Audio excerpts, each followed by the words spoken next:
ही कहाणी आहे एका अशा रक्षकाची ज्याला आपण ओळखतही नाही. माझ्या कामाबद्दल फारसं बोललं जात नाही, कारण ते शहराच्या गर्दीपासून खूप दूर या जंगलात चालतं. मी माझं घर, माझं शहर सगळं काही सोडून इथे आलोय, जिथे जगाशी संपर्कच तुटतो. खरं तर इथे माझं एकच ध्येय आहे, या जंगलाला जिवंत ठेवायचं. रोज सूर्य उगवायच्या आधी माझी ड्युटी सुरू होते. हातात काठी, खांद्यावर बॅग आणि मनात एकच विचार.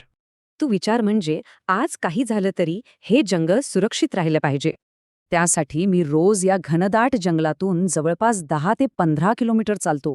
कधी वाघांच्या पावलांचे ठसे बघत, तर कधी शिकाऱ्यांच्या हालचालींवर नजर ठेवत. मग मुसळधार पाऊस असो, रणरणतं ऊन असो किंवा अंधारी रात्र, माझं काम थांबत नाही.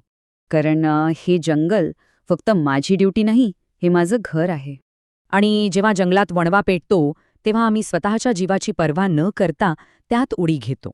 सगळ्यात कठीण प्रसंग जेव्हा अचानक फोन येतो की रात्री गावात बिबट्या शिरलाय.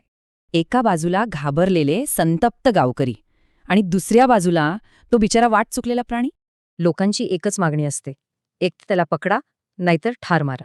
त्या प्राण्याची काही चूक नाही, पण लोकांची भीती ही चुकीची नाहीये, नाही का? आमचा एक निर्णय आणि कोणाचा तरी जीव वाचू शकतो किंवा जाऊ शकतो. सकाळ झाली की ही बातमी जुनी होते, पण आमची धावपळ कोणाला आठवत नाही. या कामासाठी ना बक्षीस मिळतं, ना कुणी कौतुक करतं.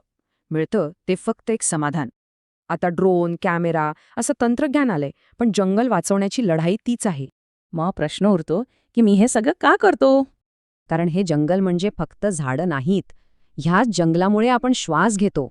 आणि मी फक्त त्या श्वासाचा रखवालदार आहे.